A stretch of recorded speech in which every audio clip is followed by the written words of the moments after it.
Welcome to Geek Speak Live. Hello, ladies and gentlemen. Someone said high energy. Couldn't get high energy up tonight. We've been bopping along a bit. Was it? I got lost. But was it? Who's the band? Company of Strangers. Company of Strangers. It's James Rain and Daryl Braithwaite. Daryl Braithwaite. Singing their asses And off. some third guy that none of us here can remember who's part of the band. Oh, great. It's not Dickie Knee, is it? No, well, it's just a little... I was thinking about including that for the next season, next year. Hello, Tony, down in Brisbane. Tony said, can't stay tonight, have a good show. Tony, hopefully you caught that shout out. Mate, have a great day on Sunday. Now, Tony is heading along. He'll be there at the comic swap meet at Comics Plus Annalee. There used to be Ace Comics and Games. They're now under new ownership and rebranded, and they're doing a comic swap. If you're in Brisbane on Sunday, head along. It's a lot of people rock up and bring like excess comics they want to sell off. They do a lot, like a table. You're in a Action table space. figures? Yeah, they sell all types of stuff. Ooh. And then it's just a swap meet for Sunday, for comics. you say? Sunday. Come on down, Comics Plus. So Glenn at Comics Plus. He'll be there. He's got a store-wide sale on as well. But you'll see guys like Tony's going to have a table space there. He'll be selling off some awesome books. So make sure you go along. And if you see Tony there, Comics Empire, say g'day from the crew at Geek Speak. So yeah, there you go. You're going to do the introduction for the show? I'm Todd Bailey, and my co-hostess with the mostest tonight, Mr. Wade Cobson. The pots and pans. Everyone knows who we are. I don't know why I have to do the introduction every week. Here at Kaboom Comics. www.kaboomcomicsaustralia.com. Your home for all things geeky here in Toowoomba. What's the street address of Kaboom Comics? 345A Ruthven Street, Toowoomba, here in the CBD. Is that correct? That is correct. We have my postie's off camera, and he's nodding, going, "Yeah, you got that one right." Yes, that is for a change. Ladies and gentlemen, this is of course the season finale. Now we are going to be back. We're sizzling it now, gents. Throw it on the barbie, give it a bit of a sizzle. Did you just lose? Did you get a hole in you? Did you lose air or what? Sorry, that's not a barbecue sizzle. Anyway, you gotta blow into this valve. Anyway, we will do a Christmas special just before Christmas. Okay. Yeah, we will. All right. I'm telling you. Okay. There's no discussion. There's no discussion. It's a dictatorship. Yeah, that's right. You take that, tater. Anyway, that's what we're doing. This is the season finale for the regular season, because I tell you what, coming up, November is busy. We've got Christmas work parties on. Yep. We've got friggin' end of year stuff. Retail starts to go crazy leading into December, and so we said we'll do a show in December as a bit of a Christmas special. As a sayonara? A sayonara. Don't do that. You'll get us cancelled. I just think about MASH, and they used to all that stuff in MASH. Well, yeah. When was that? That wasn't 2021, was it? Reese said no music, it's a silent movie. That's because we're not allowed to play the music on here, Reese. We get pinged for copyright infringement through Facebook. Yeah. And YouTube will do it as well They if will. we play more than, how many seconds of a song? Well, they keep on saying 4 seconds, but that's bullshit. It's bullshit. It's bullshit. It's not 4 seconds. It's bullshit! I had it at work today where they said, no, don't use more than 4 seconds. I'm like, that's bullshit. It's not 4 seconds. Whoever come up with this copyright, it's like 10,000 steps on the pedometer thing. Which is complete bullshit. It was made by the Japanese company who were making the pedometers at the time. Someone said, so what's the day? How many steps you meant to do in a day? And they just went 10,000, and it's stuck. It's become this thing where everyone goes, you got to walk 10,000 steps minimum a day for health. And it's like, no, you don't. It's bullshit. It's bullshit. Yes. Ian says it's not Facebook. They're called Meta now. That's right. That's the big announcement, isn't it? Well, see, the thing is, it's still called Facebook, but the company that owns Facebook is called Meta. Yeah, because it's always been Facebook. Everyone refers to it as Facebook owns Facebook, Instagram, and is it WhatsApp? WhatsApp, yeah. Right now, it'll be Meta owns Facebook, WhatsApp, and so I don't know whether. Did you just say What's Cramp? That's another app you can get called What's Cramp. You're like, what's that? Copyright Todd Bailey 2021. Mark Zuckerberg, get your greedy fingers off it. You're not allowed to have it. But I see today that he did the big press announcement. They're going to go into augmented reality. Yeah, AVVR, and I tell you what, the piss has been pulled out of. Oh really? Because he was in a VR area. Tech industry experts on Twitter and that have just pulled the piss out of Mark Zuckerberg all day, and the whole Meta renaming and everything else. Hey, if I had the amount of money money that he has, you can pull a piss out of him too. I'll sleep comfortable on a mattress full of money, dude. Yeah. But anyway, Reese said, damn, was just down there for 3 days in hospital with my knee. Where was that, Ian? Where were you down there? Down in Annerley or down in Brisbane. Oh, damn. Well, you missed it. It's not until Sunday anyway. What? Reese said it's the first 50 dates of Geek Speak. What? Have you ever watched that movie? Reese, stop drinking. Put it down. Yeah, you shouldn't be drinking. I'll drink for us. See, the problem is he's in New South Wales, isn't he? See, New South Welshmen can't handle their booze. Yeah, they can't handle much. Yeah. Have you seen their state? Yeah, it's not a good state. Yeah. Hello to Scott and Laura as well. Now I do. Hey, dude, happy birthday! Is it Scott's birthday? Was yesterday? Yesterday. Happy birthday, Scott. Hope you had a fantastic birthday from the crew here at Geek Speak. And hopefully your lovely lady spoilt you rotten. Laura said extended cut. Extended cut of what, Laura? Of us dancing before the show? No. She was listening to the extended cut of the intro music. Yes, it's the extended cut. Yeah. What's that, second week we've done it? Yeah. Second, do you like it? Well, I mean... do you like it at home? Has that been working for you? See, I figured we put that up. You can see us. You can see that we're about to go on. Do people really want to see us? I don't know, dude, but it's kind of like seeing into the green room. It's usually you and me putting shirts on and you going, dude, you spilled something, and me going, do it again, do it again. What, spill it? Just rub their foot. Oh, we're going to go to hell. We're going to hell. Thank God this is the season finale because we're talking a lot of rubbish. It's been a long week. I actually said to my wife, I think it was Wednesday night, we had to go do a few things, and downtown was packed. CBD, after hours, could not get a park anywhere. Yeah. And I said to the wife, is it fucking Thursday? You know, what day is it? She goes, it's only Wednesday, honey. And people aren't Christmas shopping yet. No. But not only that, like, I've had customers come in on like Wednesday going, God, it feels like a Friday. It's one of those weeks, everyone's just kind of gone. I'm really over this week and I'm really glad. Do you know Brisbane people had a holiday today? Yeah, you tell them, Ginge, you tell them. Anyone who was in Brisbane, they got a delayed show holiday. They did because the Ekka wasn't on. Yeah, but what really bugs me is I've got Brisbane suppliers who I'd ring and they go, oh, now listen, by the way, you won't be open on Friday, will you? Blah, blah, blah, like us. And I went, excuse me? And they're like, oh, well, it's show holiday. I'm like, for you, we're not part of Brisbane, thanks. We're a separate That's like ringing Melbourne and saying, you won't be open today, will you? Why? Because there's a holiday up here. They think the world revolves around them down there. So I think Melbourne thinks the world revolves around them too. I know, we've got Melbourne Cup next week. Yeah. Do you ever punt on the ponies, Jim? No. Don't do a little punter on the ponies? And you know what? If I ever had the ability to go back in time, I'd be buggered trying to put money on any horse to win $1 billion. You can't remember which one? I can't remember. All I can remember is maybe put your money on Winx. Winx? Yeah, Winx. Maybe. That's the only thing I can remember. So you'd need, like, Back to the Future, you need the almanac. Yes. Yeah. Yes. Yeah. Then I might be actually able to earn some money. Now, you know what the best bet would be? Just to put your money into Facebook shares. Wow. And Google. Or Apple. And Apple. There's your three top ones. Facebook, Bitcoin. Google, and Apple. Meta. Meta. Mark Zuckerberg's off camera with a gun to our producer's head. Yeah. He's miming at us going, Meta. What? We're hoping if we mention it more times, the algorithm will kick in and boost us up the top of the chart. Meta. We love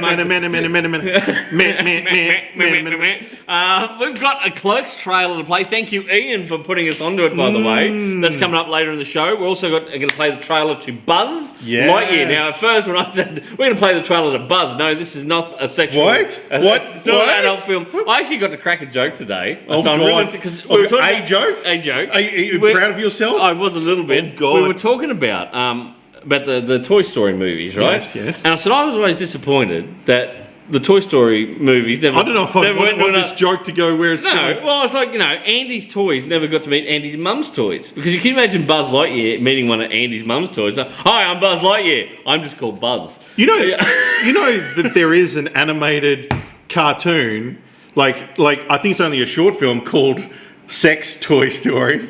What? Yes. How come I've never watched this, Jim? Oh, God. I can't play it during the show. I need to watch this. Yes. Maybe we should play a trailer, and I should play that trailer. For me. Have you got a trailer? Should we do Buzz Lightyear? We can do Buzz Lightyear, the trailer. Check it out, folks. Tell us what you think. Oh, if I can find it. If you can find it. Hang on. Why? Like, set you up. Here you go. Buzz Lightyear. You know it's only called Lightyear. Oh, for fuck's sake. Play the trailer.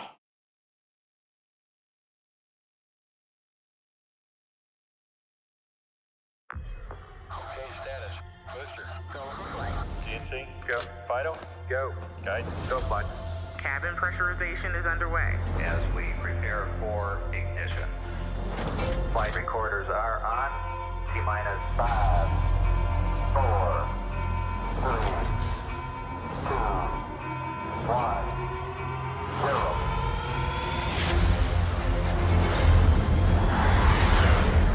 We have liftoff.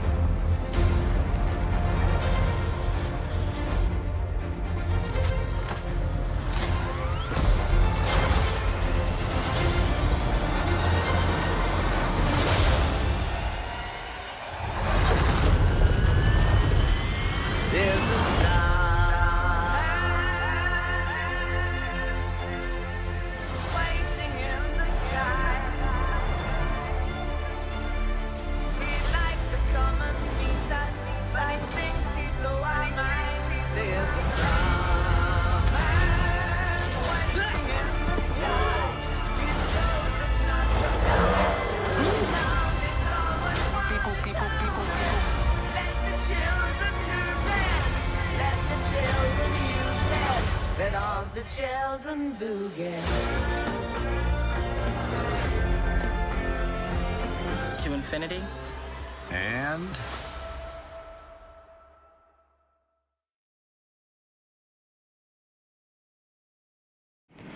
There you go. I like it. I like the look of it. Why? Why have they taken Tim Allen away from Buzz Lightyear? Ah, do you not get the whole story? Why? Do you not get the whole story? I know the story, but it's bullshit. It's a bullshit story. No, it's not. It's a bullshit story. Tim Allen voices. All right, the toy. Disney, Right. tell me Right. why. Hang Tell on, me, I'm not Disney. getting paid from the House of Mouse. All right, I swear. Disney. Right. Tim. I'm about to say Tim Burton. Tim Allen was voicing Buzz the toy. Yes. Buzz Lightyear the toy. Now the toy is based on a blockbuster movie in a fictional universe, right? That Andy would have gone along to see and gone, oh, I love that. Can I get the toy from the thing, right? Right. What they're making here is that movie that Andy would have gone and seen. Right? So Tim Allen isn't going to be the same voice as the guy. You've bought toys that have the little pull-out string before, and Yeah. it sounds nothing like the actor. Yeah, but at least the actual toy in real life is old mate's brother that's voicing the toy. Frank Stallone. No, yeah. But Tom Hanks' brother voices the actual. There's a snake in my boot. That's his brother voicing in the For toy. real? That's his brother. That's cool. Because I like Tom's too busy doing actual movies. But why couldn't, if they didn't want to get Tim Allen, they get Tim Allen's brother? Does Tim Allen even have a brother? Why does Chris Evans need to be in every movie Disney do? He's the hot thing right now. That's what he is. Hello, Sean, who's just tuned in, by the way. G'day, Hey. Sean. Yeah, I don't know. Maybe Sean can tell us. Does Tim Allen have a brother, Sean? Can you tell us? You might be able to look it up and let us know. I doubt he has a brother. What if he has a sister? A really butch sister who can... I would accept that more than I accept Chris Evans. This is my sister Gladys. Like, To infinity and beyond. You know, I don't think it would sell as many toys, Ginge. Well, maybe. But then they forget the fact that Tim Allen also voiced the cartoon of Buzz Lightyear in the Space Rangers. Reese has gone, why is Chris Evans in everything? It's because he's a hunky beefcake. Oh, So there you go. Really? Reese, you need to get out more. Reese, you've got bad taste in men. Scott reckons it's because he reckons Tim Allen's been fired because of the whole political stuff. Yes, Tim Allen's yes. very much a conservative. He voted Republican. Yes, He's on the outer in Hollywood a bit. He is. And saying that, have you ever watched Last Man Standing? Tim Allen's. I've seen bits of it, yeah. Mate, we've got it on. It's on Disney Plus at the moment. The wife and I have been watching it. It's great popcorn TV. I actually thoroughly friggin' enjoy it. It's got oh shit, what's her name? Is her name Nancy? Nancy Travers. She's a great actress. She's fantastic in it. She plays his wife. Remember she was in the movie So I Married an Axe Murderer? Yeah, With yeah. Mike Myers? Yeah. Yes. Yeah, what the fuck has Mike Myers done nowadays? I guess he's just sitting on his cash from Austin Powers. Oh, he hasn't done Shrek. Well, He voiced Shrek, didn't he? Yeah. He's done nothing. I'm looking off screen here. Has he done anything lately? No. No, No, doesn't. No. He's played. Didn't he play a character in a Tarantino movie? Did he? He was in the World War II one. Inglourious Bastards. I think he was. Really? Yeah, he's playing an English sort of. Oh shit! Yeah. I like him. Have you ever watched Studio 54? No. Have you never watched Studio 54? No. That's your homework on the weekend. Go watch Studio 54. It's a great movie. Dude, what? After I watch Goonies or before I watch Goonies? Watch it before you Probably watch it. shouldn't put that Why are you finger doing up. that finger? God, it's gotten rude here tonight at Geek Speak Live for the series finale. Hey, it's the unrated. Reece said, what if they just got Adam Sandler to play Tim Allen's sister? Have you ever watched that movie, that Adam Sandler movie? Was it Jack and Jill? It is shit.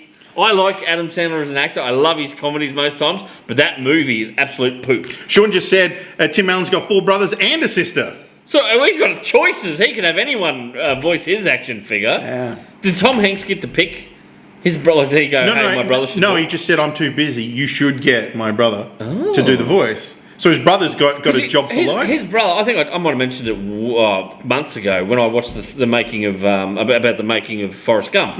And the scenes where you see him running across America, most of those scenes from the back on, like where you don't see his face. So that's standing. That's Tom. That's his No, brother's. it's Tom Hanks' brother. So is he standing? Yeah, they flew him around. He said, "Well, let's fly him around because Right. it's cheaper."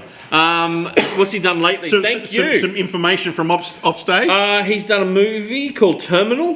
He was in. I haven't seen That it. was a good movie. Terminal was a really good movie. Mike Myers is in that. Margot Robbie's in it. Oh, really? I haven't watched that. Yeah. Bohemian Rhapsody. He plays Ray Foster in Bohemian Rhapsody. Oh, that's right. He plays the He plays Austin Powers and Dr. Evil in Space Jam: A New Legacy, but it's archival footage apparently, and he's in an untitled O. Russell project. David O. Russell project, which is in post-production at the moment. It's untitled. Interesting. Supermensch, The Legend of Shep Gordon, he played himself. That was a documentary. And being Canadian sometimes, played himself. It's a documentary as well. Okay. He's done his last major role that wasn't a documentary was Shrek Forever After back in 2010. So he's done Sweet F All. Thank you, by the way, for that, Dan. Was Inglourious Bastards in there? It didn't pop up. Did not pop up. Is it because he's in makeup that they don't understand? No, they have to give him a credit in it. He'd still be credited. Well, That's his wiki credit. well, there you go. Yeah, there you go. He was Well, in Inglourious Bastards. What year was that? Not on the list you just showed me. Where was that?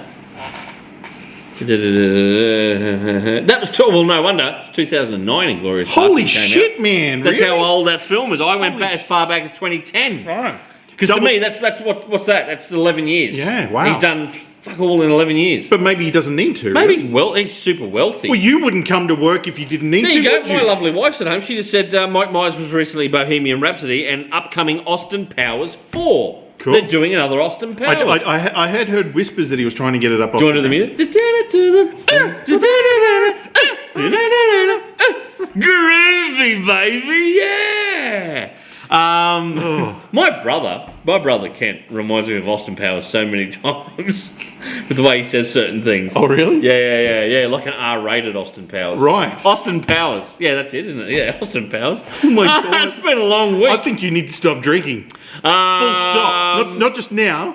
Forever. You know, I've killed too much of this off. Forever. Anyway, what else you got? What do you got for us this week? Well, You were going to pose a question to our fans. I was. Since it's getting closer to Halloween, I wanted to know what your favourite horror/Halloween movie was. Do you have a favourite horror movie? I'm not entirely sure. You don't do horror. Well, I don't really do horror. No. Oh, you don't, do you? I like psychological horror, Do you? but not blood You and guts. you don't do gore, do you? You don't like blood and bone and. But I go to the movies to be entertained. I don't find that entertaining. Oh, I do. I laugh. Cutting I laugh up at it. people and cutting up babies and stuff. Do you get entertained by that? I feel like this is a trap. It's a trap. It's a trap. So let us know down. All right, Reese said Labyrinth. Okay. He also said Hubie Halloween. Sean said Die Hard. What? This come up in my Twitter feed How today. can Die Hard be a? People are debating that Die Hard is not. You know, everyone it comes up at Christmas. Everyone goes Die Hard's a Christmas Well, movie. it was based but in- apparently, for some reason, people are going, no, it's actually Halloween. I don't get it. Reese has just said, "Isn't that a Christmas movie?" Yeah. Isn't it? Hello, John, who's tuned in and is watching. Sean, elaborate. Why do you say Die Hard? Are you pulling the piss because of what was on Twitter, or what? I don't know. Scott just said Halloween, the original, The Thing, and Laura just said new favourite, Nightmare.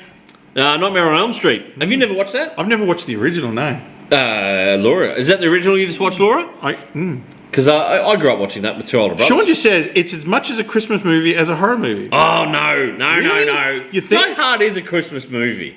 Die Hard, you cannot argue Die Hard is not a Christmas movie. I don't. It is.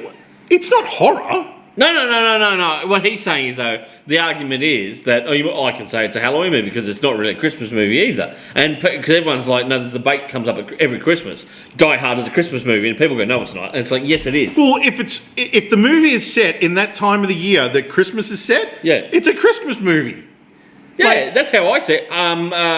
Was another movie recently that we were saying is going to become a Christmas movie because it's got a big chunk of Christmas in it. I don't know, but Home Alone is a Christmas Home Alone's movie. a Christmas movie. Obviously. No, there's another movie that we were talking about recently because there's a chunk of it set at Christmas time. It's like the new Hawkeye series that's TV coming show. out. It's based at Christmas. Yeah. Right? So the thing is, you'll come back and rewatch it every Christmas. Every Christmas. Yep. See, they're thinking. We watched an episode of New Girl the other day, and it will now be one we'll play every Christmas. Right. Ted Lasso. There was a great episode of Ted Lasso that was based at Christmas, and I said to Danny, "That's going to be one we will play every year at Christmas time." Right. Yeah. You haven't watched Ted Lasso No. yet, have you? Oh my God! So many people that I have spoken to and said you've got to watch Ted Lasso have come back to me within the last week going, "Oh my fucking God, Ted Lasso's amazing." I'm like, preach to the choir.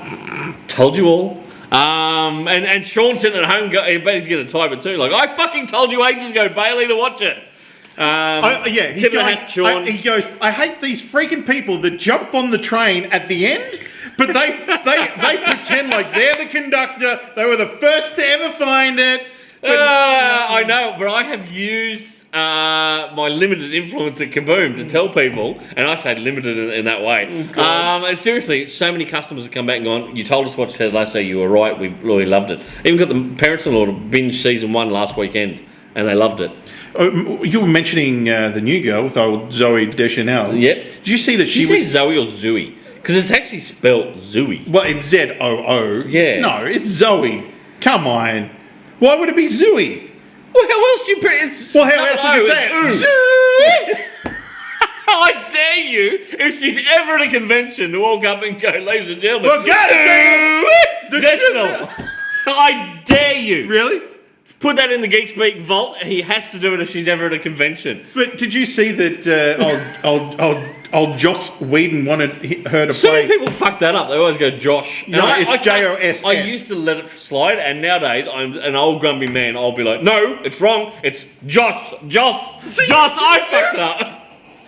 But see, he wanted her to play the Wasp in the Ant-Man Avengers movie. Really? Yeah. I do like her. I do like her a lot. Sean has said, Ginge, what's your Zooey number? What? Hang on, what? Ted Lasso is the best show in years. Sean, absolutely right. And thank you so much. He was the one who got me onto it. Interesting. So there you go. Listen to him. He watches a lot of cool stuff. Can I show you something cool that I want to buy? As long as you keep your pants on, we're all good. I want someone to buy this for me for Christmas. There's a couple things I'm showing that are potential Christmas presents. All right. The first one is something that will be released, but it's not released in stores. You have to get on the website and bid on it, just like I know what you're talking about. It's just like a Kickstarter project. This is Hasbro, isn't it? Hasbro have released their own version of Kickstarter. Yep. And they're releasing this project. Go on, show the punters at home. We can talk about it while it's playing. Yep. For the first time ever, a Ghostbusters Proton Pack. Oh. So what they're saying is they've actually went and scanned the Proton Pack they used in the latest movie, Ghostbusters props, Afterlife. yep. They've actually scanned it in 3D and are replicating all of it. They've even made it so that you can open up the prop and look at the insides, like the engine How and cool is everything that? inside it. But I'm a little bit concerned that, there's... it looks cool, hopefully. And So- hopefully it's going to sound just like the original. My biggest issue is with this, right? You've obviously got more picture there to show, but my biggest concern with this is why does a company like Hasbro, who make tons of toys worldwide, why are they crowdfunding? And it's interesting that they have to have 7,000 orders for this. Before they'll go into production? Yeah, and But why? Why is a major company relying on crowdfunding? This comes up when comic companies have done it as well. Now, Archie 2 years ago copped a lot of flack. They were going to crowdfund a new series through Archie Comics, right? And the backlash was so strong they had to actually pull the What? campaign. Yeah. They ditched it. They said, sorry, we'll end up bringing the book out ourselves, blah, blah, blah. Right? Now, Todd McFarlane has also crowdfunded for certain action figures. Mark Silvestri just crowdfunded a new collection for the Darkness because next year's the 25th anniversary. Which would be good to see, though. Yeah, yeah. But everyone's going. I mean, okay, it might be slightly different with, say, Todd McFarlane or Mark Silvestri. They're not major part. They're not DC or Marvel. Well, it's interesting that those products are already being created. There's already the artwork's already been done. Yeah, but Todd McFarlane done it with an action figure at the time. It was a Spawn. It was a limited. It was like a re-release of the first Spawn action figure. Yep. But they tweaked it. They put all new packaging, different things. They put bonus things in there and everything else. But everyone, even then, people were saying, "You're Todd McFarlane. You don't need to crowdfund, right?" And there's this divide. There's this ongoing debate in circles, in creative circles. Should big companies be allowed to use Indiegogo, Kickstarter, things like that? Because there's gaming companies, who do the miniatures and do board games and that. Yep. Every game now they just crowdfund. Right now, it takes a lot of the risk away from them. It does. It does. Well, we don't have to try and manufacture 30,000 units and hope we sell them. Yes. We've already got pre-orders for 20,000, and we might do an extra 5,000 for a retail to put out to retailers, right? So their risk is lessened. I get that. That's smart money. But these platforms weren't designed for that. They were designed for independent creators to go, hey, I've got a cool idea. It's not commercially viable at the big boys. I still want to bring it out. Would you like to read it, see it, play it, whatever else?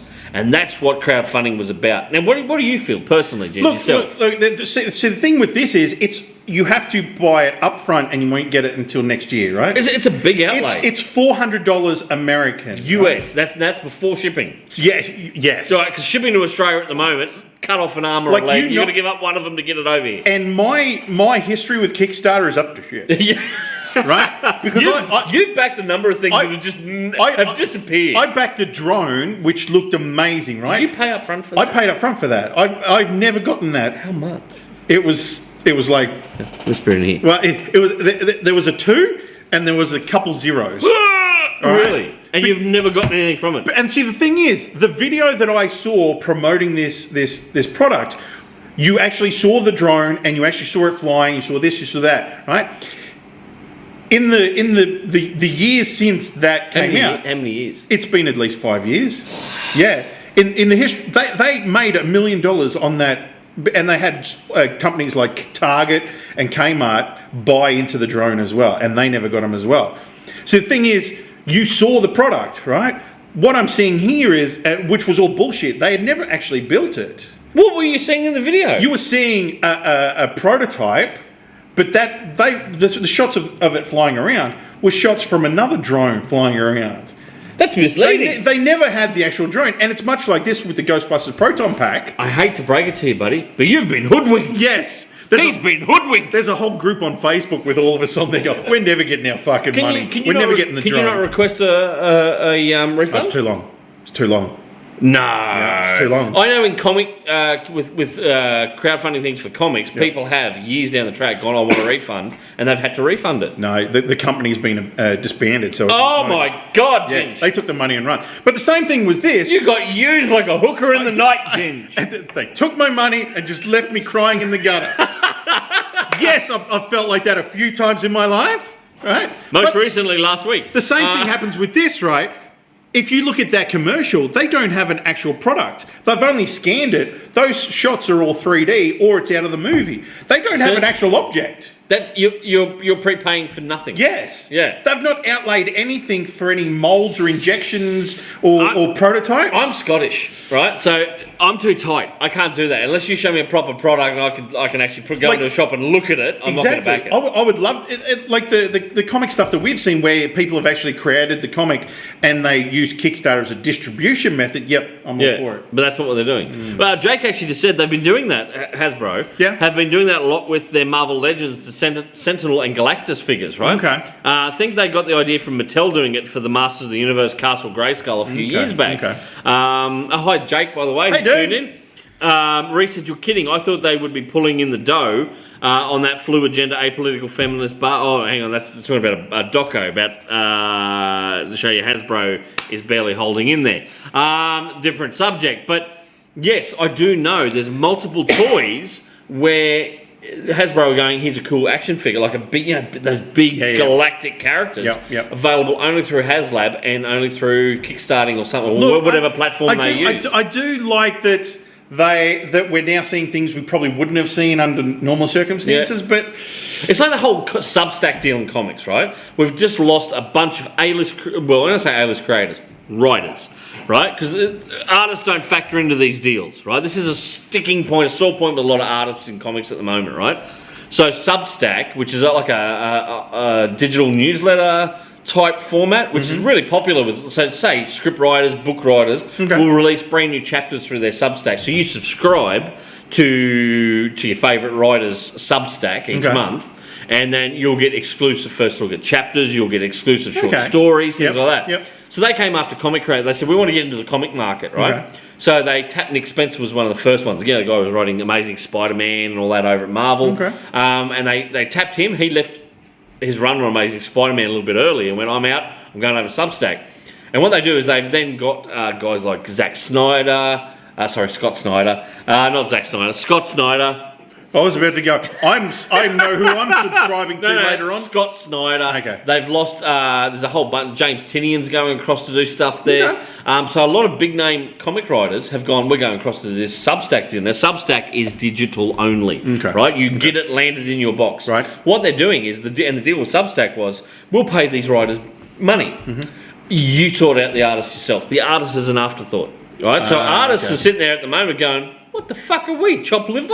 We're not part of these deals. So like a top writer like Scott Snyder could turn around to an absolute C-list artist and go, hey, you in Brazil, I will pay you this much to illustrate this story for me. Right? And that's what's got artists up in arms. They're like, fucking, So, that's what it's like that kind of thing. It's this new, and everyone's kind of going, this is the new this is the hot thing. And it's the same with all these companies doing these Kickstarter backers. This is the new distribution model. This is the future, you know? Are you going to back it? Are you going to give money to this thing? No, I can't. You've learned your lesson? I can't. Look, is it you financially, you're like, no, I can't afford that, or he's like, no, I've been burnt in the past? See, the problem is, somewhere in the history, I've lost my Ghostbusters products. You know, I've lost the pack, and I've lost the trap, and I've lost the goggles. No, have you lost all three? Yeah. How did you lose all three? I've got the PKE, but I don't have the goggles and I don't have the trap. What happened to the trap? We used that on a podcast a couple of years ago. Yeah. Who did you lend it to? You give me their names and numbers, I will track them down. Look, I'm just saying that if you're watching this show and you've got the big fella's gear, I'm after you. So look. That's as convincing as I'm going to get, by the way, buddy. Really? Yeah, that's about it. And I'm like, you know what? I've got a 3D printer. I should have printed a backpack by now. You should have. Yeah, a proton backpack by now. Reese said the only Kickstarters I've ever seen really work have been board games. Yep, that's a huge thing, the board game market. Sean, if Sean's still there, he might be able to back me up. He's a big board gamer. Sean, you've probably done it yourself. You've backed some stuff on there, I'm assuming. Don't forget your favourite Halloween/horror movie. Let us know down below. Sean actually said Todd is always worried about your gear, Ginge. Yeah, Sean. Really, Sean? That's naughty. You should hear when he talks about my undercarriage. Reese said, Todd, it was you. Awkward. I did not borrow his stuff. I haven't dressed up as a Ghostbuster in years. Not since this time last year. Did I wear the Ghostbuster things last year? Yeah, I couldn't fit into the. Because I watched the show. I watched the Halloween show from last year, and you went, you shrunk this uniform, this costume. Why did you shrink it? I couldn't even do it up, right? And it's tight in the crotch. Right, stop giggling off screen. It was tight in the crotch. I'm sure you shrunk it. Just the crotchal area. Just the crotchal area. Is that what we're calling it? No, the subcrotchal area. Sean said one game took a few years to finally complete, but got here eventually. Do you not back a lot of them, Sean, or have you been scared off them a little bit? I know that a lot of miniature games. There's a lot of guys who will back, and we've got one of our customers here. They did a Conan miniature game. Okay. A few years back, right? And it took a while to get here, but when it got here, oh boy, it was a massive pack, like massive box. And I remember he was like really excited. He bought it in. He goes, check this out. And he opened it. This is me because I'm not a gamer. And he opened it. I went, well, they couldn't even paint them. They came unpainted. You got to paint them yourself. And he's like, that's the idea, dude. I went, oh, how much did you pay? And when he told me, I went, for unpainted miniatures. It was a huge army of Conan type universe characters and stuff. Huge. Jake's just mentioned that Halloween movies, we've got to watch Hellfest. Ooh. He's giving away a few copies for Halloween this year. Dude, I got to go. No, I'm in Redcliffe next week. Oh yeah. Yeah. I should have been down there to You just rock up with Jake's door and trick or treat. and take one look at you and go, you're not even trying, Ginge. You still got your Geek Speak shirt on. I'm like, yeah, I'm a podcaster. Look at me. I'm like Kevin Smith. Only better. Whoa. Controversial topic for the night. We're actually going to talk about Kevin Smith. Have you got the trailer there? I do, but what are you going to say? You're better than Kevin Smith because you haven't reproduced the same thing 5 times? Sean has said, change the types of games I play more so. The company I buy a lot of do a thing called P500. Pre-orders generate interest, but nothing's charged until the time to ship, and you can cancel up to that moment. Now that is an interesting concept. That would be better, where they don't actually take your money and keep it until the product's ready to ship. Okay. If HasLab did that, would you be more inclined to go, I'll commit to it, but I know I'm not going to pay for it until they hit their numbers? I mean, they will make their numbers on that. Yeah, like today they made 58% of the amount that they need to make, and they've got like another month to do it. Yeah. So obviously they're going to do it. And yes, they've got it set up so that the money won't come out of your account until they go, yep, we're making it. No, I hate Zing pop culture with a passion here in Australia. But I'm going to mention this, right? Okay. Did you know You're going to get us cancelled? with some of the HasLab stuff? Zing have actually offered here in Australia for some of the action figures, Marvel Legends, and the Star Wars stuff. Yep. They have gone. Like Zing, the company, EB Games, have gone, we will buy so many of them to bring to Australia, and you pre-order it through your local Zing or Zing Online, right? And you can get it that way. So some of the, I know because we've got a couple of customers here who have done that, with certain Hasbro limited edition stuff that they've done through the Kickstarter ones. So that you might need to keep an eye out on that to see if they do it and offer that, because your shipping will be greatly reduced if you don't have to ship it over here to your door. And another thing, the guys have looked at it, the guys that are real Ghostbusters fans, and they're looking at it going, dude, it doesn't look like it's 1-to-1 scale. It looks smaller. Oh. It looks tinier. And also, in the original ones, there's a military backpack that the straps are put onto, so that it's easier on your back. They've not put that on it at all. The straps just come out of the back of this thing. There's not. There's parts of it that aren't quite right. Could you imagine walking around with that all night on at a Halloween party? Your back would be aching after it. Well, my back used to ache after the one we used to put on for the Ghostbusters. Filming, Seriously, I'm going to have to track down who's got your stuff, and I tell you, buddy, that drives me crazy. Scott just said, saw this on the virtual library last weekend. We'll take a look at it this weekend. Was it Halloween Fest? Hellfest? Hellfest. There you go. I remember watching the trailer for that a while ago. Sean said, did you hear Kevin Smith had a heart attack? What? No. Really?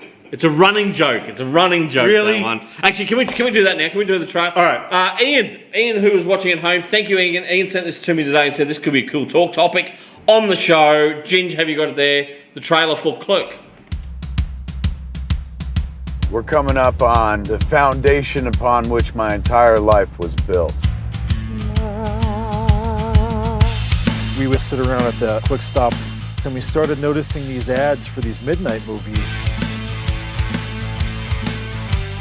In the car ride home, you could see this intensity in his eyes. This is what I've been waiting for my whole life. I want to do this. There was nobody in film school or anything that could write like him. It's going to be on my tombstone. He's not even supposed to be here today. I'm not even supposed to be here today. Everyone got us. This to the news! It tapped into the subculture. When I saw Clerks, it felt like I belonged to this. I was immediately trying to set up the next thing. I got a phone call from the head of the studio. He goes, we're going to make $100 million.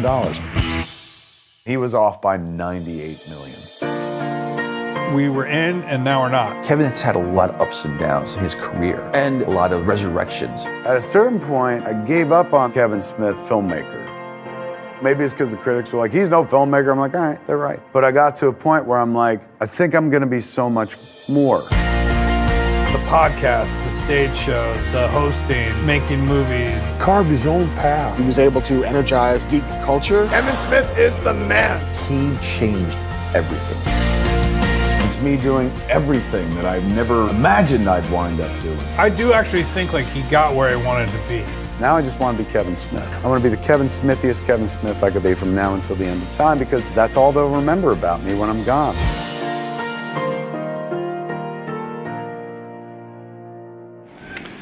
Come on, dude. You can't sit back and not love what you just watched. I'm gonna watch it.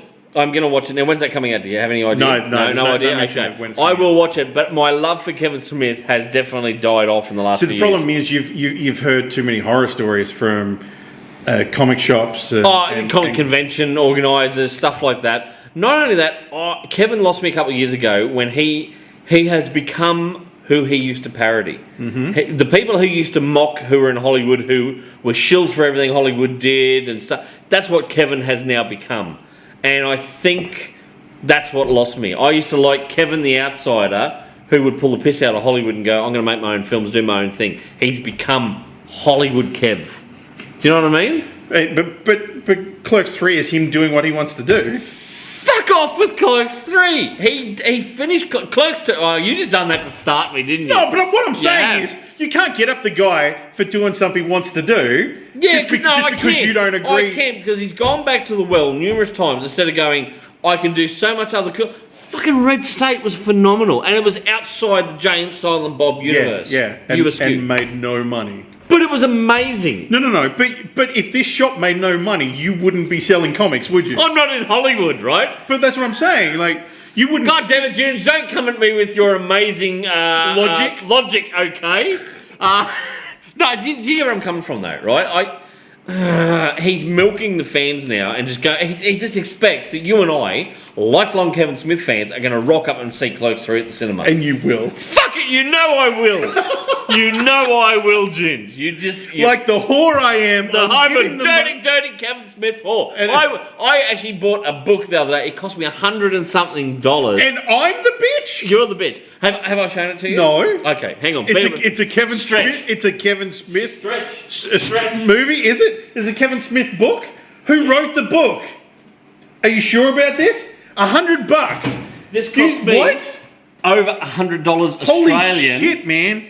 Right, this is called. Hold that up, right? I haven't shown you this yet because I'm a little bit ashamed to say I bought it because I was disappointed with it when it was solicited in our previous catalogue. And they said it was the secret of the secret stash. I assumed he meant the store. Oh, probably shouldn't be showing you that shot. Well, that shot. Probably shouldn't show me that shot. Yeah, don't show me that shot. Okay. Don't show the punters at home. We'll get banned for that shot. Show them the book though, and I will bring it up and talk about it. There's a book inside. Dude, there is numerous leaflets, reproductions of call sheets. There's even a packet in there from movies. Yeah. Right? So this stuff has all been made. This is why this book was so expensive, okay? It's got memorabilia within the memorabilia. Kevin Smith's Secret Stash, the definitive visual history. Now, you thought it was all about the shop. I thought it was about his shop and the history of his shop. I bought it on, and I thought, even then I thought, geez, that's a bit expensive. But I thought, okay, maybe it's really, really in depth. I don't know. And I bought this book, right?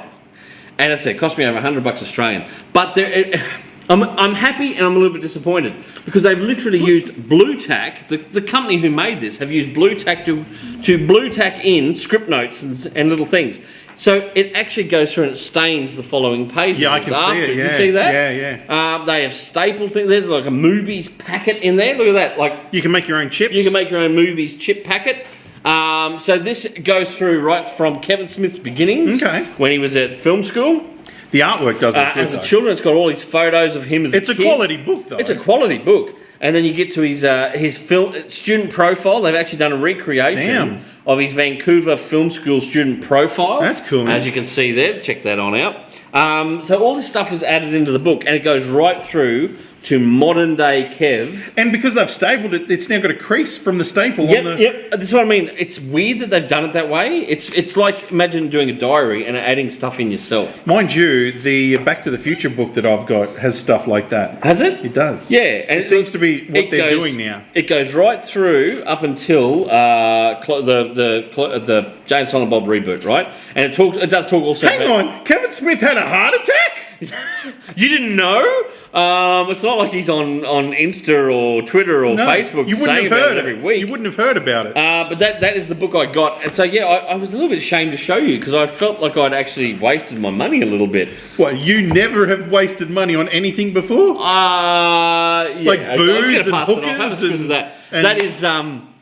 This is the thing. This is what I say to you. I'm a Kevin Smith nut. I just went and spent that money buying that book. Yep. And even then, I've kind of gone, eh. Now, my love for Kevin Smith has dwindled. I can understand where you're coming from. You loved the stuff that you saw in previous years, and now it's sort of... Scott said he shills literally everything. Guy can cry on cue if you hand him a bag of money. No, hand him a bag of weed. Bag of weed. Scott, he actually says, look, I hate modern day Smith, but I can totally watch a doco that shows old school Yes, Smith. And I think that's what I'm interested in seeing, yeah. Because everyone loves a rags to riches type story where the underdog, makes it. Reese actually said, I used to have a Marvel collection that had the same stuff, like replicas of handouts, political pamphlets with Fantastic Four on them. Yeah. I got the same book, Reese. I got a DC one. Oh, cool. Same as well, yeah. They're like a longer, wider book. But that there is a well put together book. It looks well done, yeah. I just wouldn't have stapled and blue tack stuff into it. Or paid $100 for it. But you did.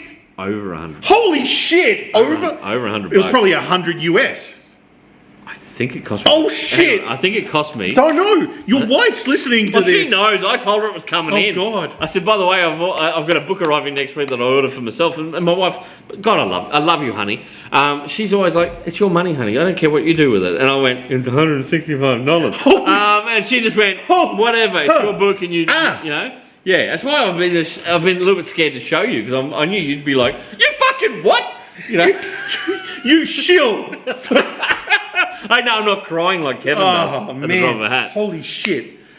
All right. Shelley doesn't let me order from Kaboom today because it's too expensive. Reese, we actually are the cheapest around for things like the McFarlane action figures and stuff like that. They won't be tomorrow. Dear. Tomorrow and the next month we need to pay for a book. Reese, that's horrible saying where's the word. Oh. Can I show a couple other things that will be brought out? He said, let me try that again. I'm not allowed to order from Kaboom because Todd is a meanie. Oh. Now, that's better. That's true. Really?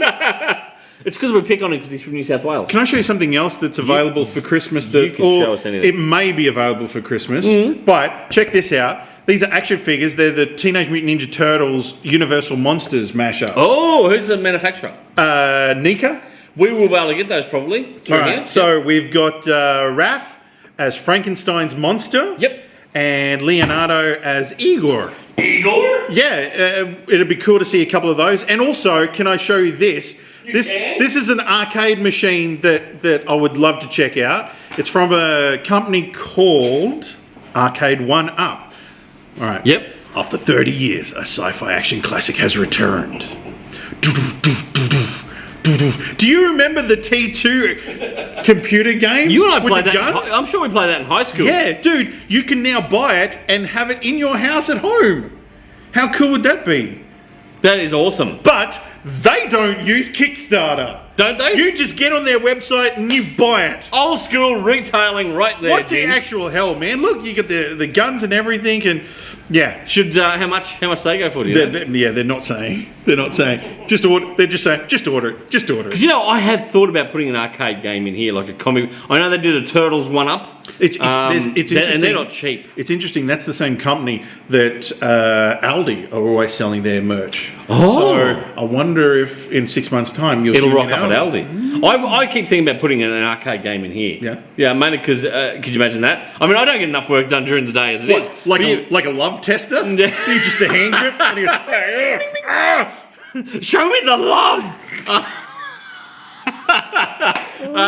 Seriously though, I would get no work done if I put an arcade. If there was a love tester, a love tester, pants around the ankles. That's not how it works. That's what it works. Oh, God. I want to talk about some cool things. Now, listen. We're going to get taken off the air. Listen, ladies and gentlemen. Christmas is just around the corner. Christmas is just around the corner. Now, we have had Image Comics announced last weekend. Mm-hmm.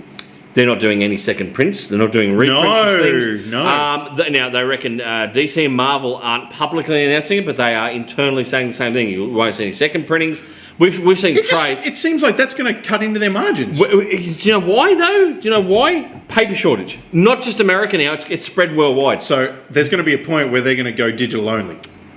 No. They're rationalising what they print. They are prioritising what they print. We've already had a list of things each week. There's a list of books that go, oh, by the way, this was meant to come out in 2 weeks' time. It's now been bumped a month and a half. Wow, shit. Europe, book publishers in Europe, and I'm not talking comic publishers, I'm talking like novels, books, cookbooks, everything.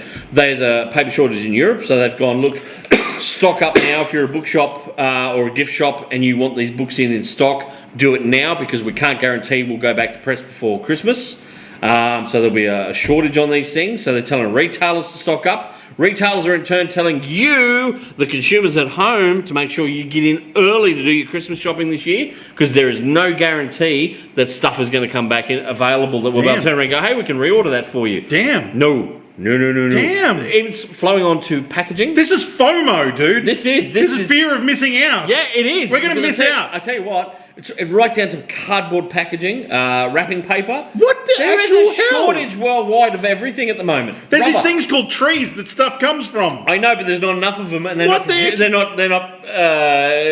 happened to recycled paper? No. Well, that's another thing. They're not recycling paper. Why aren't they recycling paper? I don't, because everyone. You know why? Because everyone panicked and bought bum paper in COVID, and it's taken too much paper out for your bum. What? They can't make it now for books. You sons of bitch. You greedy bastards that stocked up on all the bum paper. Now look what you've done. You've caused a shortage of paper that's affecting the comic book industry. Bitch. Shonny's watching home arcade game. Hit Todd. What? He said one up, didn't he? I don't know. Ian said that he bought one from Aldi as well. $589 retail, picked it up there in clearance section, $200. Cool, man. Ian, that's a bargain. That's a bargain. Scott still fanboying over the T2 machine. Flashbacks to the cinemas time zone in Zone 3. Oh, Zone 3. Oh, Scott, you've taken us back. You've taken us back. For people that don't know, Zone 3 was laser tag here in Toowoomba. Oh, my God. Wow. Reese actually commented about the bum paper thing. Reese said, I just use my hand in banana leaves. Right. That's what they do in New South Wales. They're weird down there. Yeah, well, they got shitty state football teams. Now they've got shitty hands from wiping their bums with banana leaves. Yeah. Do you even get bananas in New South Wales? Don't we grow them in Queensland? And bend them and send them down to them. Because we're banana benders. Exactly. I have a show. Thank you, sir. My showgirl's off the screen here going, give it to me. This is the last one I've got left. I took a punt on these. I've got a few of them in. They have sold really well. This is the only one I've got left. How much is it? $35. This is a Batman. How much if I was to buy it? $35. You fuck! This is a Batman cooler bag. These are not available online. Holy shit! Holy shit! Drink holder. Place that back up and just show how We've got a can there. Thank you. Off screen, you can put your can in there. Look at that. Look at that. And then when you're done, it velcros. But you son of a Velcro's bitch. back on. Look at that. That is $35. That is in store only. You must pop in store to buy this. Holy shit, man! I've got one left. Pop in and come and see us for that one. Thank you, sir. Now this here is pretty freaking awesome. Yes. These are made by Iron Studios. Now Iron Studios, we've talked about their they make some amazing stuff before, stuff like that. Now these are called their Minico. This is a range that Iron Studios are doing called Minicos, and this is cool. They're bringing out the Joker to go with. This is the little Batman. Oh, Michael Keaton Batman. Minico. And see the back there. Do you see the that's the Batman? See the Joker? Hi. Do you see the Joker? That joke never gets old, does it? No. The Joker is coming out very soon to go with. You can put these two on a bookshelf. They are a nice compact size. That'd be cool. Now the retail on these are normally $70. We're doing them for $60 here. Kaboom, Reese, there you go, because we're cheap here at Kaboom. You can buy that. That, I think, is online at the moment. You can snap that up. Otherwise, pop in and see us in store. That is pretty freaking awesome, That isn't is it? cool, man. Just in time for Christmas. Just in time. Now, as I said, because we're not doing a show, you'll have to check out the Kaboom Comics Toowoomba Facebook page. We put up my darling wife, films little videos down here of the weekend, cool. and she does it, because I'm useless at this stuff. So she Hang on, you should have just said, I'm useless, full stop, and then stop talking. Should have. I'm useless. My darling wife does a lot of the merchandising and marketing for Kaboom, and so in the lead up to Christmas, she'll be showcasing a lot of cool products that we have in here. But just remember, folks, that if it comes in and it sells out, bye-bye. FOMO, fear of missing out. You've got to get in. And this is not retailers drumming it up, trying to go, hey, let's get in and get Christmas done early. This is pissing me off, because I remember that if you didn't use a VHS to tape a show that was on TV when we were kids, you missed it. It's you that never got to see it again. We have gone back to the 80s, Ginge. They have missed it. Back to soul, back to Rocky and Jericho. Oh! I can't sing like the chick out of Aqua. She sings higher than me. That was pretty high. Thanks, buddy. Yeah. It's because my jeans are sitting uncomfortable downstairs. Anyway, this isn't retailers drumming stuff up to try and get extra sales. This is real. There is a worldwide shortage on paper. There is a shortage on rubber. Now, we have a great customer, and he's got permanent crutches, right? Yep. And he was saying this week to me, he has to replace every 2 months on the end of his crutches, the little rubber, the rubber things on the bottom. That meets the ground, right? Yeah. Every about 2.5 months, he has to replace them. Okay. They used to be $4 a set. Yep. They are now nearly $20 Holy a shit. set. $19 something a set. Holy shit. And they've already said to him, we've got a shortage Australia-wide, and they get made in New Zealand, and the Kiwis haven't got them. They're like, we can't make enough of them because we can't get the rubber. Holy crap. So that's why the cost have skyrocketed. Something went from $4 to nearly $20. He'll be going to get recycled tyres and just cut them and glue them on the bottom. Yeah, you'd probably be better off doing that. It might last longer. Maybe. Get yourself some Tarzan grip to put on the bottom. Some Dunlop radials? There you go. But seriously, I don't think it's sunk in with people yet just how much of a shortage, and I'm not talking. This is ridiculous. Not just our industry. This is every industry. Building supplies, metal, steel. There's a shortage on steel. Is it like what the fuel companies are doing at the moment? Because the fuel companies are going, oh no, we're not turning off the tap. There's just a fuel shortage. Yeah, but you never trust a fuel company. The fuel companies are actually limiting the amount of fuel. The supply. Yeah. No, that's not happening here. This is literally, we can't get shit. Shit is made in China and places like that. It has to go on boats, it has to go on containers. Guess where all the containers are? Stuck in Panama? No, not on the side. Trying to get into the... They are stuck in transit, or they are stuck in LA, Melbourne. There's yards just stacked 5 high of like frigging containers, right? Because no one can get them back to China.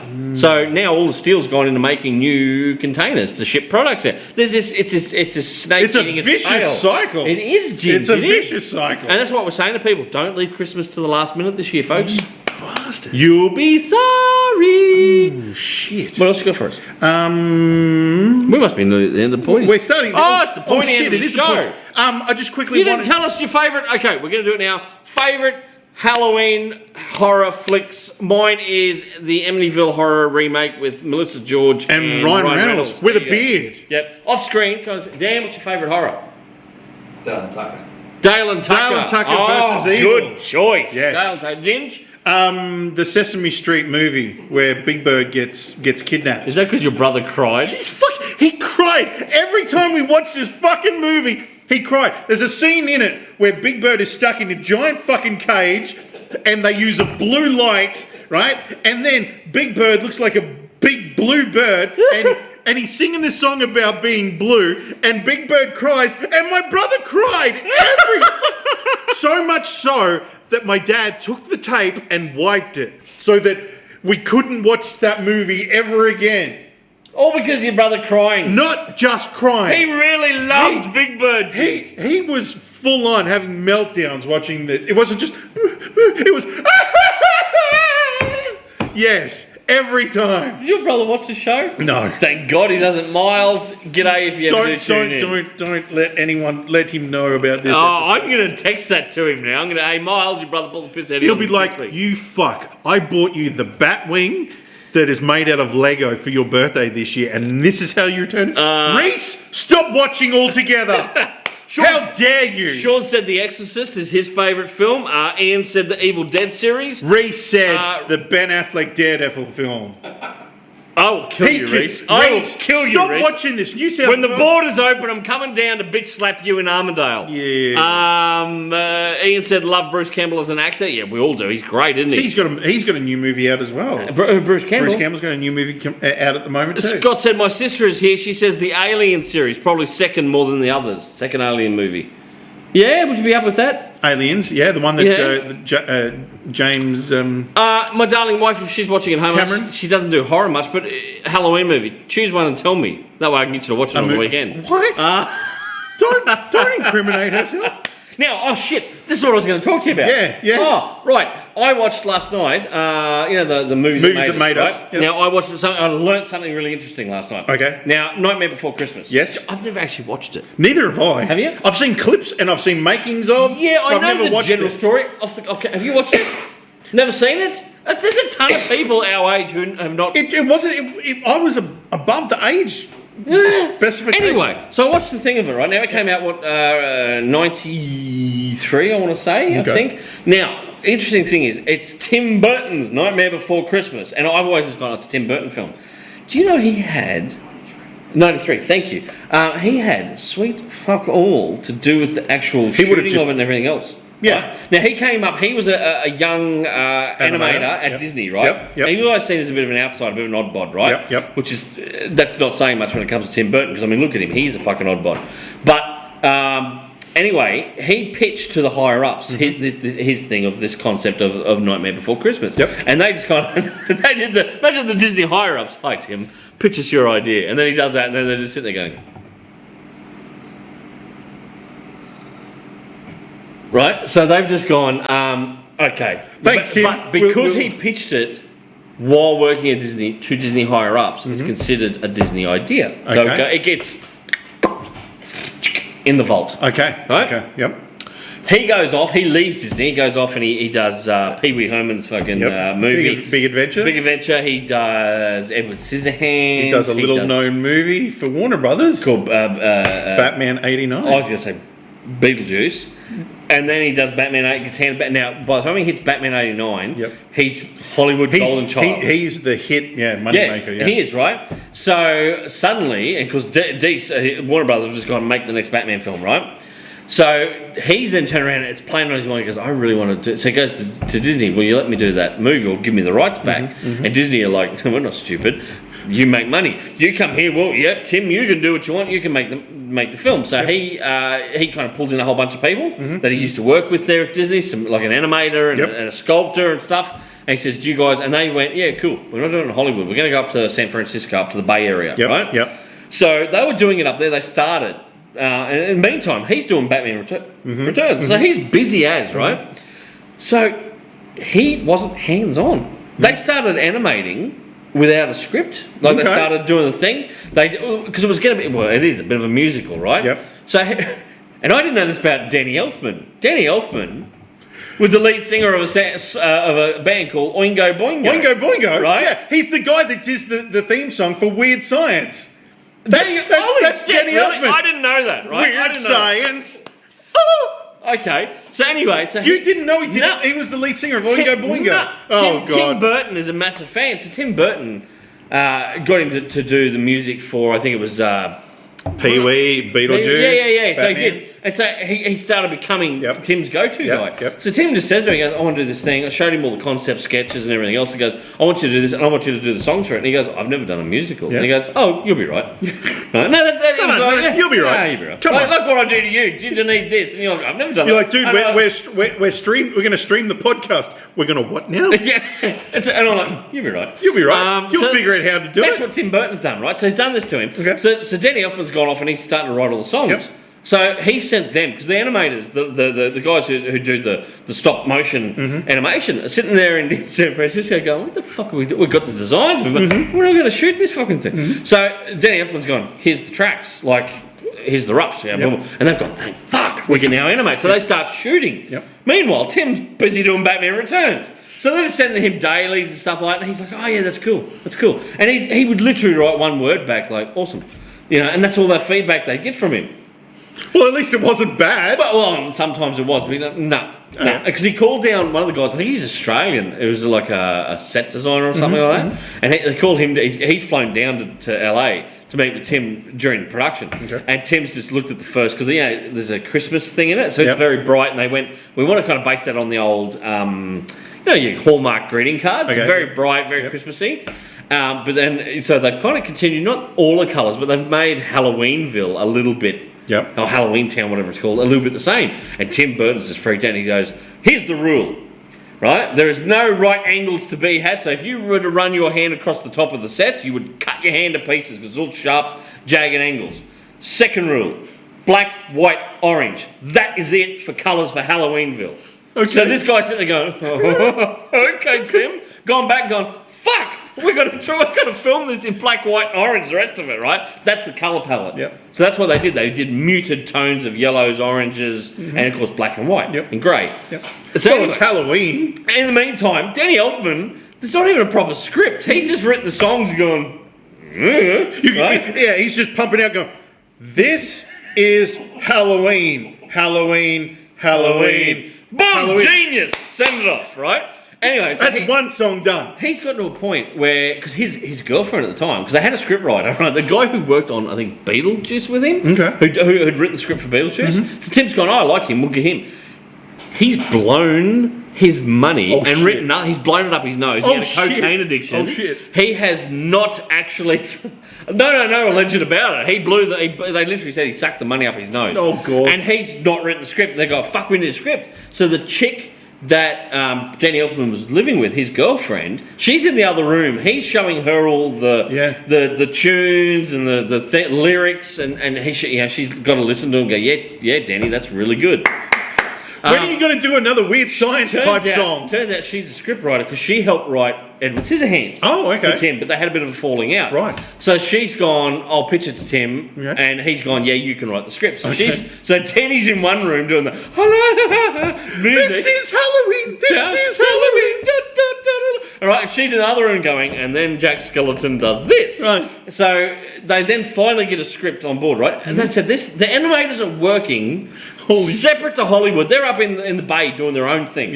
Right? And they are making, like the guy, I can't think of his name, who was like the lead animator and everything else. He's making decisions on the fly. He's going, we've got to make it, this is going to do this, blah, blah, blah. Because Tim Burton, he's fucking in LA working on Batman. He's just like, yeah, cool, right, back to Batman. You know, doing his shit, right?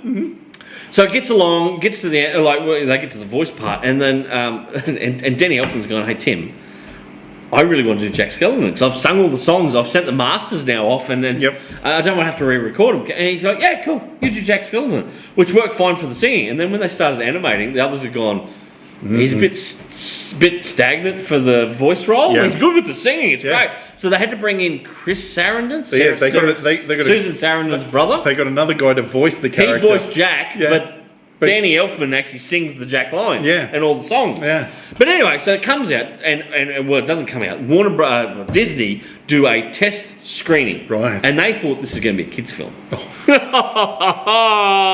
No. Right? So they get a bunch of kids watch it, and a bunch of kids are like, oh, what the fuck's going on? This is weird. So that's when Disney's gone, oh, this can't be a kids' film. Well, it can't be an adult's film either. No, but they went, right, teenagers love Beetlejuice. Teenagers love Edward Scissorhands. And they love Tim Burton's weirdness. So they just went, Tim Burton's Nightmare Before Christmas, right? And out it came. Okay. Right. Which pissed a lot of these other guys off because they've gone, Tim, okay. He came up with the idea. He came up with the idea. He didn't write the script. He didn't write the music. Fuck, he didn't even really visit the fucking thing. He didn't animate the characters at all doing anything. No. He threw the odd hissy fit, would kick his fucking Doc Martin through the wall and go, I hate that, cut it out. In LA, not in fucking San Francisco. Yet everyone goes, oh, Tim Burton, Nightmare Before. Oh, Tim Burton's a genius, Nightmare Before Christmas. He did fuck all. You know, I think it was a bit of a cop-out to go to San Francisco because they would have went to San Francisco because they always have earthquakes because that would help with the animation because it'd be moving and they'd be, how the fuck did they get the Just sets? leave the camera running overnight. All of a sudden there's stuff moving all around. by themselves. I'm like, how did they do? There was some guy up the back moving that all the way. No. Hello, Aaron, who's tuned in, by the way. Good to see you, Aaron. Nightmare Before Christmas. You remember Jack Skellington? Yeah, that's what I mean. Like, and where's Tim? And there's Timmy there. What a crock of shit! He was never. Wasn't there? Promo photos for him. That's all that is. You fuck. He wasn't there. Seriously, it changed my opinion. Watching it, I went, Tim Burton's a bit of a twat. Hey, Tim Burton's your new... It's my new Kevin Smith. The list is growing. God. But seriously, though, I've never watched it. We're going to watch it this weekend, the wife and I, because we both went, we probably should watch that. Probably should watch it. But you know... You should watch Tim Burton's Nightmare Before Christmas. It came out, and it wasn't a huge hit. Oh. Right? Oh. No, it wasn't. It went, It's definitely enjoyed in the pop culture. It became a cult hit, and it was Tim and someone else were in Japan for a whole different thing. Right. And they walked in these shops, and suddenly all these shops in Japan were selling Nightmare Before Christmas dolls, statues. Cool. And he's like, "What the fuck? Like, what are they making all this for?" Because obviously Disney own all that, The rights. Right? So the mouse machine was just going, make the money off it, right? And so it's endured ever since then. There's actually cities around the world who, as part of their Christmas displays, have Oogie Boogie and Jack Skellington and Sally walking through the thing. Like, they've embraced it as part of Christmas and all this kind of thing, right? So it's become this cult hit after the fact. It never was at the beginning. All because Disney were whores for money. Yeah, dirty whores. Money whores. Dirty, I can't say that because we'll get a cease and desist from Disney for kick on. Yeah, we've been saying Meta a lot tonight. Sean said, don't bother, it's boring. Sean, seriously, is it that bad of a film? We were going to watch it this weekend. We thought, it's that film that bridges Halloween this weekend, and then November is traditionally you start gearing up for Christmas. Well, We thought it bridges the gap. But are you saying is it shit? You've never watched it yourself? I've never watched it myself. No, I've watched a lot of the behind the scenes, making ofs, and stuff like that. But Reese has mentioned very niche, even in a Blink 182 song. Mate, I actually literally play that song all the time. Nearly every week I play that Blink 182 song. I was singing it in the shower the other night. All the Small Things. No. Oh, yeah, I played that while I'm in the shower, Jidge. Well done.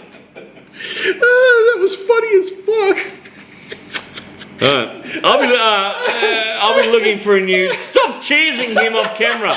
I will be looking for a new co-host for Geek Speak next year. God. You bitch. Sean said I watched it at the height of my Burton fandom. Stopped watching most of his crap soon after. Reese said I miss you too. Ian Larkin said it's not that bad.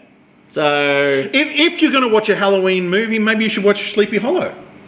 Tim Burton's Sleepy Hollow. That's a great film. Movie. I watched Edward Scissorhands for the first time right the way through earlier this year. Can't say I loved it. It's a bit trippy, yeah. It's a bit trippy. I hated Charlie and the Chocolate Factory. I hated that with a passion. What about From Hell? Good film. Is that like Tim Burton? It's not Tim Burton, but it's not Tim Burton, but it's Halloweenish slash. Oh, it's a good film. It's got Johnny Depp. Oh, in it. of course it's good. And Heather Graham. Yeah, fuck. It's a great movie. Heather. Heather. Are we getting back to Heather? Are we getting back to Austin Powers now? with Heather Graham? She was too. Yeah. Christian Slater with his orange sherbet. I bought your orange sherbet. Thank you very much for tuning in, ladies and gentlemen. Laura said, still haven't seen Edward Scissorhands. Laura, we watched it earlier this year. It's a bit mad. And it's interesting that the bully in it is the kid from Weird Science. Yes. So it's do you know? Here's something interesting for you, right? Will they think it's interesting? Well, in that thing I watched, right? The reason that lady who ended up writing the script for Nightmare Before Christmas and who had written Edward Scissorhands, the reason she had a falling out with Tim Burton was she was on set when they were filming Edward Scissorhands. Right. And Johnny Depp and is it Alan Arkin who was in that film? Alan Arkin, I'm sure it was. Okay. They kept coming up to her going, can you give us direction about the character? You wrote the characters. Tim barely talks to us. We don't know. He hasn't given us any direction. So she was seen talking with these actors going, oh, this is how I wrote the character. This is what I thought the character was. Which apparently, and she said, I didn't know that's a no-no. Apparently the writers don't talk to the actors on thing because the director's like, don't influence the actor. I tell the actor what to do, not you. And so that's why her and Tim stay in your lane. Yeah, pretty much. And she didn't know. And she said they were coming up to me going, Tim's not talking to us. I'm not getting the character. How did you write the character? What was in your mind? Yeah. She said, I was just answering questions, and that's why Tim got the shits with her, and that's why they had a falling out. I find that a bit shitty. What? That kind of attitude. I say it changed my opinion of Tim Burton a lot. And I also before I watched that one, I watched one on the making of Coming to America. And oh boy, is John Landis a dick. Oh, dude. The Twilight Zone movie. Oh, yeah. He's a dick. He's a dick. He's a dick. Oh, big time. And even in this, when they interview him, you know how they actually pull the piss out of him a bit in the way it's shot. Yep. Because you know how every director they interview always says, my name is such and such and I directed blah. Yep. And he's there going, do you ask other directors to do this? Everyone knows who I am. Why should I have to say this? And so they finally get him to say it at the end of the episode. And they're like, how hard was that, John? Like they literally pull the piss out of him in the episode. Why have that kind of attitude? He's got a bad attitude. You know what? You should have got in front of the camera and, hi, I'm John Landis. And because of my actions, I killed 3 people on my movie set. Yeah. Yeah, he's a wank. He's a him and Dan, our offsider here just went, he did what? Yeah. Okay, Dan, hop on YouTube, type in John Landis Twilight Zone movie. Yeah. You will go down a rabbit hole that you won't believe. Yeah, exactly. And honestly, the making of Coming to America was quite interesting too. Because what's the guy, Falsey, who was his right-hand man who did all the films with him? Shit. Anyway, they worked together. He was his producer on all those films. Right. Coming to America was the last film he did with John Landis. Because he said it got that awkward when he'd make a suggestion to Landis and he'd say, because there's the bum that Eddie Murphy gives all the money to, the 2 bums, right? Yep. Falsey had suggested that should be the 2 guys from the end of Trading Places who lost all their money. Yes. Right? And Landis blew up. Don't ever suggest it. You suggest that one more time, you're done. You're fired. Now, these guys had worked together on so many films. Blues Brothers, Trading Places, for everything. They'd worked together on the Twilight Zone film. Right? And they were like you and me. Yeah. Right? But John Landis... But talented. John Landis just turned to Falsey and just went, you do it again. Stay in your fucking lane. Yeah, so he just went, I'm not going to fucking bother. So he was in New York. They were filming in Queens. He was in New York itself doing all the editing and producing and stuff. And eventually he came to him months later and he goes, what are we going to do about these bums in the scene? He goes, I've already told you, John, what my suggestion was. You told me not to mention it to you. I'll ring Eddie and see what he thinks. If he likes it, we'll do it. Of course, Eddie Murphy went, that's fantastic. That's a great one of the earliest crossovers between films before Marvel ever did any of that shit. Exactly. Because remember the line in it when he gives them all the money and he turns to old mate, he goes, Mortimer, we're back. Yes. Right? Yeah. Yes. Yeah. And everyone remembers that scene. Everyone remembers it. But John Landis, no, that's shit. Don't you mention it again or you're sacked, right? And so eventually they did it. And that's why at the end of that film, when they were done and dusted, Falsey went, that's it. Yeah. And he even says, I regret that we've never done anything together since. We had a good working relationship. But at the time, I went, this is not good for me and I've had enough. He probably doesn't look back and regret with Blues Brothers 2000, though. Oh, probably. Oh, he didn't. No, I don't think they worked together on that. That's what I'm saying. Yeah. Well, yeah. There's no regret. No. He's like, I had nothing to do with that, dude. But good soundtrack. I've got a soft spot for the soundtrack. I was playing that the other night, actually, the soundtrack. Anyway, that ended their working relationship. John Landis is a fucking prick. Wow. And then even in the interview there where his wife, Deborah Noodleman or whatever, she was the set designer. Okay. I didn't know they were married. I didn't know that's his wife. Right. She's doing the interview. John Landis is off camera. Oh, no, you did this instead. And she actually turns in this show and goes, thanks for reminding me. Thanks for talking off camera in my interview. You're like, why are you married to him? Divorce the prick. Oh, God. John Landis, what a douche. Thanks for mansplaining to your wife. She's the fucking designer, and he's like, that's not the way, you designed it this way instead. Well done, buddy. Interesting. Well done. Hey, quickly before we go, we got to mention the fact that Brendan Fraser's been cast as the Firefly. Yes, in the new Batgirl movie. Yes. Now, I always liked the artwork of the Firefly when he was like that. Yeah. But I can't see Brendan Fraser dressed like you're not that. about to fat shame Brendan Fraser. Look. No, but I do remember buying a Batman comic in the 90s where Firefly was a portly gentleman. He wasn't super portly. It was just the way that artist drew him. And that wouldn't have been Graham Nolan. Graham Nolan drew him like what you saw there before. Because I remember there was a run where, Firefly was a portly gentleman. He was unemployed. Yeah. I'm thinking, well, maybe that's how they're going to. I hope not. But I like Brendan Fraser. He's a yes, cool I'm actor. glad he's doing movies He's cool. again. I'm glad he's doing movies again. Before we go, maybe we should get a couple last Halloween films that we need to watch. Spit out some other Halloween recommendations for the weekend. Not that this guy here will watch it because he's a big scaredy cat. That's not fair. It's truly fair. It is truly fair. What other Halloween films do you like? Have you watched, what's the one with the little kid in the Hessian sack with the lollipop? God, no. Sam, what's that in? Can someone tell me what that, well, there's a bunch of short little films and he's the little guy, he's like a little demon running around in this Hessian sack. This sounds like the worst movie of all it's worst movies. Awesome. I love that kind of stuff. Who was it? Swamp Thing? No, Ghost it's Rider? not that. Blade? It's not that. Reese? No, not The Grudge. Reese, stop commenting. Give someone else a chance. Come on, guys. No, yeah, Sean. Blair Witch Project. Can Okay, someone yes. tell me who that little character is with the lollipop and the Hessian bag and the little pajamas kind of thing running around? What horror film was that? And it wasn't Chucky. It's not Chucky. It's one of the others. Is it Jeepers Creepers? It's not Jeepers Creepers, is it? That Jeepers Creepers is an interesting movie. That wasn't him with the little guy. Sam, don't think- I'm sure his name's Sam, and he's got the little. He just pops up behind me. It's like fucking scary, and I love it. I love it. Oh God! I like Trick or Treat. That's it. Trick or Treat. Thank you. I'm not Ian. watching that. That sounds geez, bad. That's you. No, watch That it. sounds bad. Watch it. Yeah, Scott said Trick or Treat. That's the one. Thank you, guys. Oh God! You've got to watch that one. That is phenomenal. It's about 3 or 4 short stories. Yeah. Yeah, they kind of tie together, I think. But anyway, that one there, Sam from Trick or Treat. You've No, gotta watch that sounds so fucking bad. You will shit your pants. That's how good Reese that is like Jeepers Creepers was like the Scarecrow. Well, kind of ish. Yeah. Joe actually said, yeah, Sam from Trick or Treat. Thank you, Joe. Trying to get him to watch it because he's a big scaredy cat. Piss off. Sounds fucking terrible. I remember watching Blair Witch Project and thinking, whoa, that's freaky as fuck. Because of that last scene with the bloke in the corner of the, and she comes running in. Did you ever watch The Ring? No. Where it comes out of the TV. No. Man, my sister and I watched that ruin together. my television watching habits.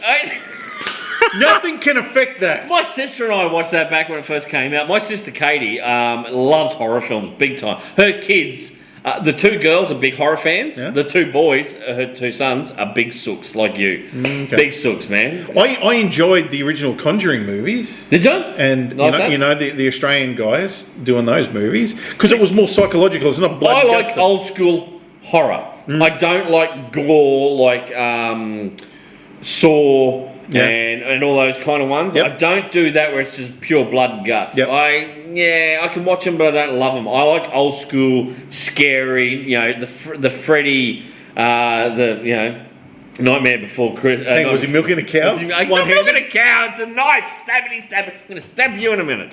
Anyway, is anyone actually anyone going trick or treating this weekend? Reese just said the Scooby-Doo movies. They were pretty scary.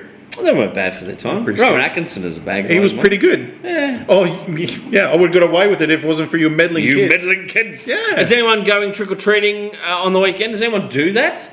I know some neighbourhoods do. Jake was saying that everyone that comes to his door gets a boo bag. A boo bag. Boo. Bag. I love that. I did it a couple of years ago. I'm in a gated complex now, so the little fuckers can't get through the gates to come and get lollies. Yeah, with a little Hessian bag and a lollipop. Would you like a lolly?